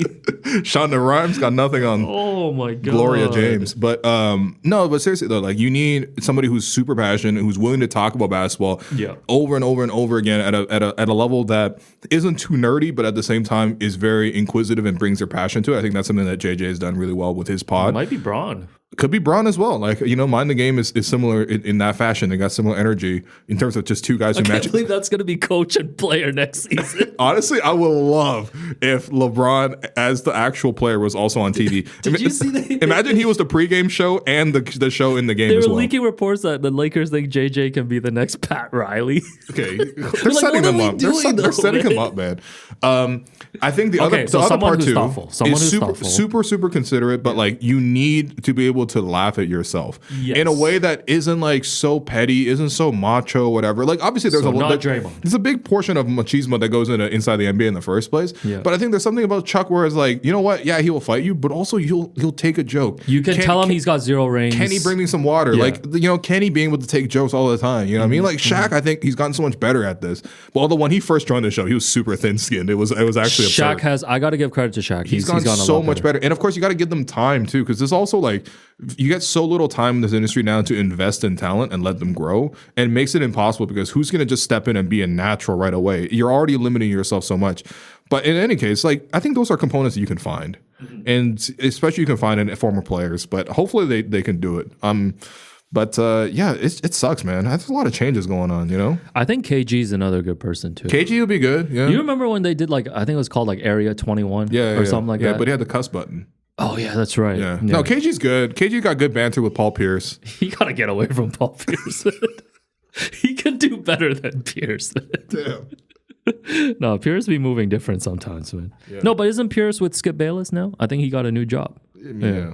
Jamal Crawford, I think, is good too. I love Jamal. But I think Jamal's I need more personality a little bit. Yeah, he's a little muted. Like a little bit on that. So. Right. Yeah. All right. So the conclusion is inside the NBA cannot be replaced. I mean, we know we can't be replaced. Yeah. So. They just won another Emmy. Yeah, damn, man. Yeah, didn't know you were tracking those, man. I'm bringing tracker. I'm bringing the very best, man. All right. That's really it for our main topics. Okay. And now we have a little bonus section. Oh, nice. I love our bonus questions. Did you want to update listeners on Scotty Barnes being in Hong Kong at the moment? Yeah, I didn't realize that. When was the last time a Raptor went to Asia? Like, I'm sure it's happened. I mean, like Jeremy Lin behind us, literally in Asia right now. I mean, whatever. Yeah. But like, I mean. They went to Tokyo preseason one of the years. They did go to Tokyo. That's a great, yes. They did go. That's right. The whole team did go to the whole Post-championship? Raptors organization. I think it was yes. post-championship, yeah. Okay. Yeah, remember Serge took OG to his spot. They were having Japanese food. Right, okay. OG wanted to play Little Uzi Vert on the speakers. Oh, yeah. Another classic sports funny moment for you with Yeah, OG OG, Anunoby. just hilarious. Man. Goodness, man. Racks me up. Got the first OG Anunoby hater here beside me. But yeah, I mean, Scotty went to Hong Kong, and based on his IG stories, he went to get Tailored suits. Yeah, at Sam's Tailor. He went all the way to Hong Kong for a suit. It's crazy, but Hey, we went to Macau for instant noodles. yeah, we did. Tune do in that. on Friday's banter pod for all the details. Full Asian trip recap coming for all 17 people who were on that trip with us. He had some dim sum, and then it looked like he dipped after 24 hours. Oh, man. so it was like a little like a Anthony Bourdain layover situation, or what's going on? I mean, where was he before? Were you tracked? I don't Did know, you track man. I this? don't know his whereabouts to this degree, man. This is already bordering on stalking to know that he left and so quickly. But yeah, what would you have wanted Hong Kong or Scotty Barnes to do in Hong Kong, since that's your city? Definitely go to some Shui Po. Have some rice noodles there. Have the tofu pudding. Definitely you want Scotty Barnes to sit down and have the Hong Kong cuisine. How much were the rice noodles? They were like $8 Hong Kong, which is like about $1.25 Canadian. Well, okay, here's the thing though. Yeah. Because I know I found out about this because you sent this to me. Yeah. Is that Scotty put out for recommendations on IG. Yeah. And it's like, what are we going to recommend him, man? He's an athlete. He's just going to go get a tailored suit, have some dim sum, and leave. Okay. Like, it's not like he's going to go hit up like a street food spot. Okay. So you're not gonna buy snuff bottles in Sham Shui Po? yeah, exactly. Sorry, I don't know. I still have no idea how to say it. Accents every time you say that. You gotta tell him to go to Mongkok or what, man? Anyways, I'm glad Scotty got to touch down in HK. Yeah. For 24 hours. I'm excited. I'm excited to see where Scotty goes next. But a lot of them were working out in Toronto, which was cool. Nice. A lot of them were posting Toronto, which is nice. Yeah. Nice. I mean, it's the off season, man. Enjoy your life, you know? Yeah. HK's a great place to go, by the way. I thoroughly enjoy it. It is a great you place. showing me around your city. Make like at least a week, maybe a week's time there. Right. Take the subway to Central. Yeah. Take the subway to Central. Walk around. Look at the buildings. Great teaser. Take the tram. Yeah. To go I to didn't take the tram. Victoria's Did you Peak. take the tram? Yeah, take the tram. It's a bit of a tourist thing because you could also take the bus up there for like $2 Canadian, right? Instead of spending 30. But it's worth the experience. You know, you got to say you're on the tram. Yeah, yeah. That's a good Victoria Harbor. It's a good tourist trap. Yeah. All right, we got too much Stephen A. content, man. No, go ahead, man. Stephen A. Smith has his own little podcast. Independent as well, I guess, where he answers a lot of questions on Twitter. And you had pointed out to me that there's been a lot of Pokemon content. There has been a lot of Pokemon content. So I picked out a few of these. Okay, go ahead. And one of the first questions that he was asked is Ash Ketchum the most overrated Pokemon trainer because he spent 25 years. He's 25 years deep and only has one championship. You know, I hate to say this because I'm a diehard Liverpool fan. Yeah. But Ash Ketchum, the Liverpool of trainers, man. Or kind of like the Celtics, because the Celtics have won championship since '84. Yeah, you know what? Let's go with that. Yeah. Yeah. So I need this explained to me. So he's obviously the main character. Wait, you know Ash Ketchum, man. Come on. No, I know him. Okay, yeah. But I'm like, what is the storyline with him never winning? He's just a scrappy underdog that you root for kind of guy. You know, he plays with a lot of heart, a lot of passion. You know, he's his NBA comp probably TJ McConnell. You know, he gets into the conference finals, but not getting all. Okay. Like, yeah, he's had some. So he's not like a favorite in that he's expected to win these. No, and it kind of became a thing for a while that he never became like champion, and it was always sort of the goal that he was always aspiring to become the very best that no one ever was type of thing in the original theme song. And finally he got over the top. I would say that from a competitive Pokemon standpoint, he had several unevolved Pokemon, like Pikachu, for example, that like you just would never do if you were seriously trying to win a Pokemon match, you know? Okay. Yeah, it's like competing with G League players, you know, like why? Like you want to sign Luca. You don't want, unevolved Luca. Who is unevolved Luca in this case? It's a good question. Probably like Kyle Anderson. Like, yeah, you rolling up to, it's Kyle Anderson versus Luca. You're probably going to be 3-0 in the conference finals. So Yeah, I mean, Ash had several issues, but also he was a beloved underdog. And finally, before they retired the character, because he was, perpetually 10 years old for the last 25 years. Mm-hmm. Yeah. He finally won one on the way out. So, yeah. He's a little overrated. So he is overrated. He is a little overrated, but he's beloved, though, Okay, and then two LeBron-related questions that Stephen A. was asked. At 6 feet and 269 pounds, he was asked if the Pokemon Mewtwo could beat LeBron in a game to 21. Yeah. First off, Mewtwo is like probably one of the most iconic Pokemon of all time. It's like the first mythical Pokemon. Actually, not mythical. Legendary Pokemon from Generation 1. They made a whole movie about Mewtwo. I don't know if you've seen that. 1995. I even saw that in China, man. You guys are watching Vince Carter. I was watching Mewtwo. No, that's crazy, man. I was asking myself, can Mewtwo beat Vince Carter in a dunk contest? That's crazy, man. But yeah, I mean, Mewtwo is one of the most iconic Pokemon. Still one of the very strongest Pokemon to this day, even though he was created in 1993 or whatever, in that range. Yeah, I mean, so that's the thing. In the Pokemon, there's an encyclopedia, the Pokedex, and so every Pokemon has their size and weight listed. I would say out of all the Pokemon sizes in terms of proportions, Mewtwo actually probably is one of the best position players to be, or Pokemon to play basketball. Yeah. 6'7", 270 is just like a Zion Williamson almost. He's thick. Plus he got a tail. But I mean he is psychic. He's got crazy powers. He only got 3 fingers. They're kind of I actually don't know how he would. I actually don't know how he would shoot. You know what I mean? Yeah. I guess he could use his psychic powers to move he could anticipate LeBron's moves. Pokemon also have abilities. So they usually have 2 abilities and then a hidden ability or whatever. Yeah. In this case, he has pressure, which why am I explaining the? Okay, you have to use twice the amount of power points to use moves. That's stupid. That's I don't know. That's like Tom Thibodeau, expending the energy of their opponents.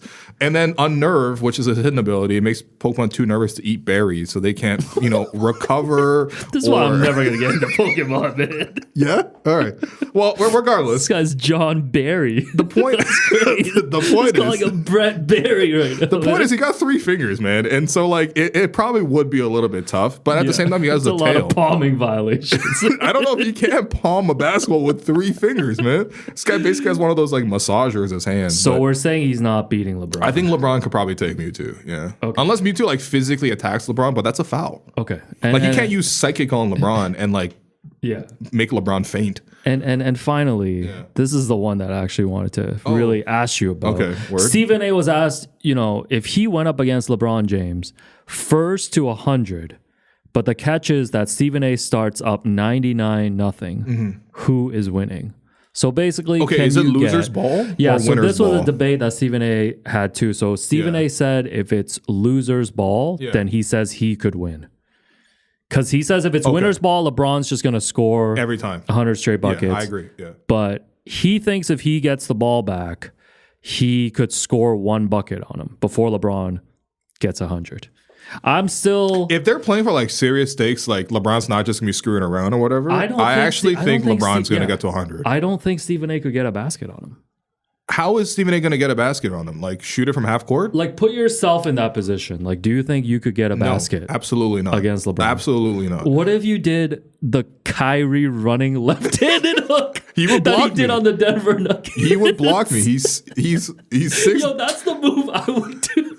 Against LeBron. No, I actually don't even know. How would you even get a shot off? No, but that's what I want to know. Put yourself in that position. He's probably pressing. You at Hard House right now. LeBron pulled up. It's 99-0. Right. You got the ball. Yeah. What are you doing? What are you doing top of the key right now? You gonna jab stuff? Are you gonna jab a couple times? Are you gonna jab a couple times? What's the move? Yeah. I'm gonna pass, man. No, man. What do you get? It's 1-on-1. I'm gonna pass. I don't care. But what's what is the shot that you're gonna Oh, man. Let's say he's first off, I could try 100 different shots. Let's say he's D'ing you up real tight. Yeah. What's the move, man? You got a spin move. I don't even have moves, man. All I do is jack threes. You know that. So you're gonna have to shoot a jump hook 3 because that's the only way it won't get blocked. I think so I'm 6'2". I put my arm up like this. You should dribble all the way to the corner. I can't even dribble, man. I can only dribble with my right hand. LeBron gonna realize that immediately. So we're both saying that if we were in this scenario, we were gonna No, you lose. actually got a pretty good sweeping jump hook, but like No, but against LeBron though. Okay. Also, I never asked this ever in one-on-one because it's not relevant against humans that aren't LeBron. But like, can you like throw it off the glass and like be first to the rebound and put it back in? I'm sure you could do that. Yeah. That still counts. If let's allow that. Is that the move that you're going Well, with? first off, no, because most times in one-on-one, you're not allowing offensive rebounding. Okay, that's not that ain't part of the game. But if we allow offensive rebounding, I think that's my best chance is get something off where it's like it hits the glass and I anticipate the miss first. Yeah. And I get a little tiny bit of separation and then throw up some sort of like wild putback. And you're gonna try that like over and over again? Because I feel like I the have second 100 time tries. LeBron sees it, he's just gonna pick it off. Again, I'm not saying it's gonna work. Once but- again, I'm gonna go practice that Kyrie lefty floater shot. No, he's still gonna block that though. No, man, if you do the hook, like he can't block it. I don't know. But it's just difficult to make. So we're saying we would both lose. I would 100% lose. And I would guess that after 10 attempts. Yeah. Yeah. Okay. Yeah. That's it, Did man. Stephen A say he was gonna win or lose? No, Stephen A actually said if it was loser's ball, Oh, word? he likes his chances. No way. Yeah. There's no way. He man. likes his chances. All right. Last thing, as you mentioned, we're gonna have a banter pod. Yeah, Banter Pod coming on Friday. Yeah, and just take a lot of questions. You know, like take on listener questions. Yeah, please follow us on Hello Welcome Pod, and especially on Twitter and IG. We're going to be taking questions on there. And if you go to hellowelcome.show, there is a voicemail button there too if you want to leave us voicemail questions and stuff. We're going to be utilizing that throughout the off season and during the season as well. For now, it's kind of just a kind of free for all. You want to, call in, send us questions, all that stuff. And we'll try to get to most of those on Friday. There you go. And we're going to recap our China trip. And then I guess we will, even though this is launch week, I guess next week we will officially get going. Monday, Wednesday, Friday, WNBA, NBA coverage, Raptors coverage, draft coverage, summer league coverage, free agency coverage, Canada basketball coverage, Olympics coverage, every single coverage you can imagine. We'll be there. We will be there. Drop coverage, switch coverage, blitz. You know what I mean? 2.9ing. Yeah, we're going to be 2.9ing these pods. So thanks everyone for listening. And it's been Hello and Welcome presented by Betway.